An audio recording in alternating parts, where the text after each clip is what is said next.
GM. GM. Today's lesson.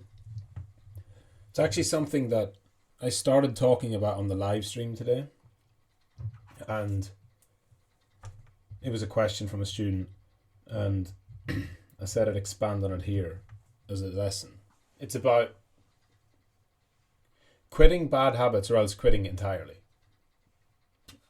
If you ever find yourself that you're making the same mistakes over and over, we'll keep it specific to trading, but of course it applies in all areas of life. If you find yourself making a mistake such as gambling, right, where you trade systematically, you follow a process, you do that for a while, you make some money, but then you lose your head, you lose control, you lose your emotional control, and you bad psychology takes over and you lose a bunch of trades gambling. You double down, you don't do enough analysis, you rush into trades, you panic, you flip-flop, you change, you chop, and you lose a bunch of money, right? And then you do that, and then a few weeks later, a few months later, the same thing happens again. And then a few weeks later, a few months later, the same thing happens again. If you notice one of these repeating patterns of fucking up, the only way to actually get past it is to sit down and understand that you either completely remove that flaw from your character or you quit trading entirely. That's it. Because if you can't remove that flaw, you cannot trade. Otherwise, you're just going to spend years of your life and all of your money to just perpetually lose. Right? Because think of it this way. If you have a tendency to end up making a mistake and losing a lot by gambling or revenge trading or FOMO trading or whatever, and it doesn't matter how much money you have, you're at risk at all times. So if you build your account up from 1k to 5k systematically with good trading, but then you go on a crazy, fucking emotional run and you lose 4k and you're back to 1, that might seem bad and feel bad, and it is bad. But if you have that tendency and you don't remove it from who you are as a person, when you get up to 100k, guess what? You're going to do that same thing just at a greater level and end up losing 90% of that back to 1k or 10k, I should say, if you don't blow up to zero. And even if you manage to somehow through trading and work and business and growth, if you get yourself to 1 million, guess what? If you haven't deleted that character flaw, you could take that 1 million and run it down to 20k, 50k, 100k. You have to sit and have a conversation with yourself and just say, am I this person? Do I have this tendency? If so, I need to remove it. The way you remove it is by creating a process, sticking to it, and never breaking it. It doesn't mean you never make mistakes. Everyone can make a bad trade. But risk management should kick in. This is not saying you never, ever, ever take a trade that's not on your plan. Right? Obviously, things can happen. You can take a bad trade. But you don't go from 5k down to 1k. You don't go from 100k down to 10k. You don't go from $1 million down to $50,000. You don't go like that in one trade. That's not possible unless you literally risk 90% of your portfolio on one trade. In which case, you should never be trading anyway. The way it generally happens is you hit a bad run mentally, and then you take too many trades, you double down, you chase, and you get it's worse and worse and worse and worse. So, risk management is number one. You have to have a fixed amount that you can risk per trade. So even if you take a bad trade, it's drilled into your head that if I have $100,000, I risk 1,000 per trade, or 2,000 or whatever. If I have $5,000, I risk $50 per trade or $100 per trade.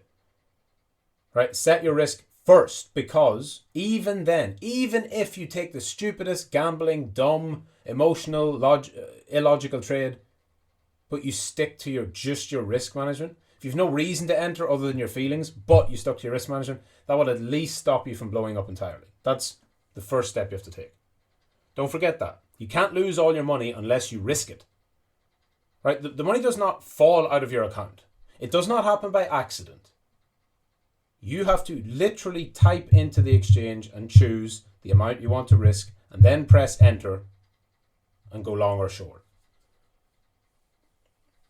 So that's entirely in your control. You can't control whether you're going to take good or bad trades all the time. Sometimes you take bad trades. You can't control if your trades are going to win or lose. That's up to the market. You can control how much you risk on every trade. And that should be your primary focus. That should be all you focus on. And if you're able to do that, it's going to put you in a position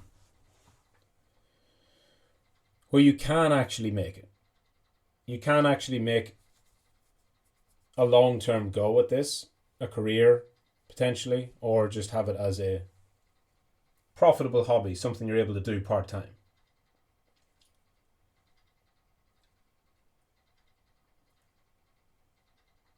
And I remember when it happened to me, the only way, what I realized was I made a mistake and I would lose a bit of money and then I would trade again, it would go fine, and then I would lose money and I would trade again, it would go fine. And I realized the reason why I kept coming back and making that mistake was because I hadn't taken it seriously enough. I didn't actually realize the severity of what I was doing. Because each time I would build up my account and then lose a bunch, I knew that it was bad, it felt bad, I was annoyed, I was angry, but it wasn't like brutal pain. Until the last time I did it and I realized, oh, this is unacceptable, because if I just keep doing this, then why am I even trading? Right? What's the point of even taking good trades if I'm just going to make a mistake 6 months from now anyway and lose a bunch of it in some stupid trade or a series of trades? And then I realized how severe it was, that I was literally wasting my life. Because why do all the analysis? Why bother building systems? Why go through all the pain and struggle of being systematic, sticking to it, having discipline, setting your risk management, setting those rules, waiting for the truth? Why do all that if you're just going to fuck it up anyway? And that pain, I was like, well, what am I going to do? I don't want to stop trading. And that's when I realized you have two choices. You either stop that, which isn't trading, it's gambling, it's revenge, it's emotions, whatever. You stop that. Or you just stop entirely. That's the only two ways to stop it. If you liquidate your portfolio, right? Or if you blow up 80% of your account. If you take a massive loss, like a 10-hour loss instead of a 1-hour loss. Any of these big mistakes that people make. If you make those mistakes, there's only two ways you can stop it. You can choose to identify what you did, right? The behavior that got you there, and remove that. Right? So removing the emotional trades by instituting strict systematic rules. Or you stop trading forever entirely, done, withdraw all your money into the bank, forget about crypto, not for you, go do something else, live your life. And if that second part seems too painful because you're passionate about trading, you think there's opportunity here, you want to make a go of it. If the thought of that, of just never, ever, ever even opening an exchange account again is bad for you, you need to figure out the first side.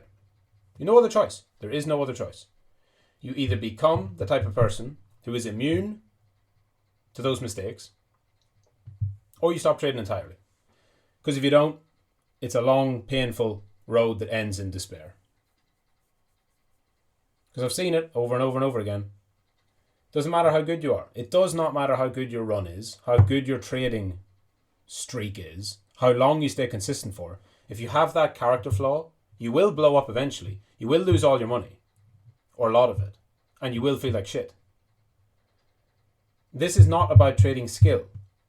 Many of you have read Reminiscences of a Stock Operator about Jesse Livermore.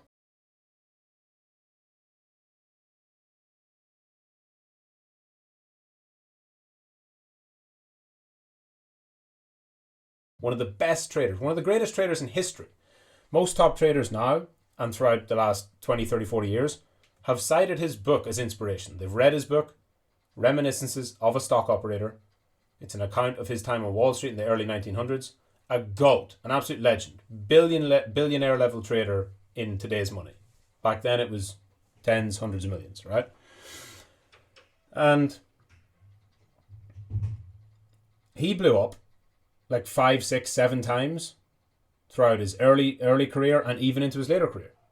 He lost thousands when all he had was thousands. He lost millions when he had millions. And he made it back each time because he had that raw skill and talent. He actually could do what he was doing. He knew what he was good at, and he was actually a genuinely amazing trader. But he had a character flaw. This character flaw also led him to failing 3 marriages.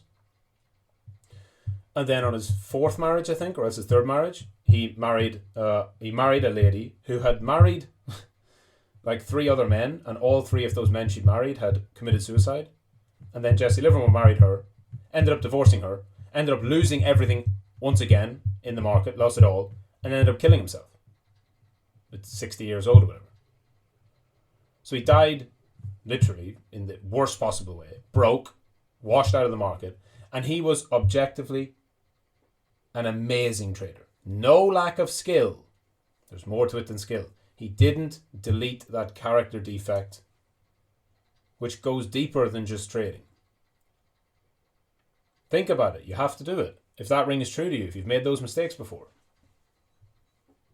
It's not enough to say, oh, I won't do it again. Yeah, we all promise ourselves things there. You can't just promise yourself, I won't do it again. Because you don't want to do it in the first place. You don't intend to do it in the first place. You're not trying to lose money. Right? So you have to think deeper. If you do that, you can make it.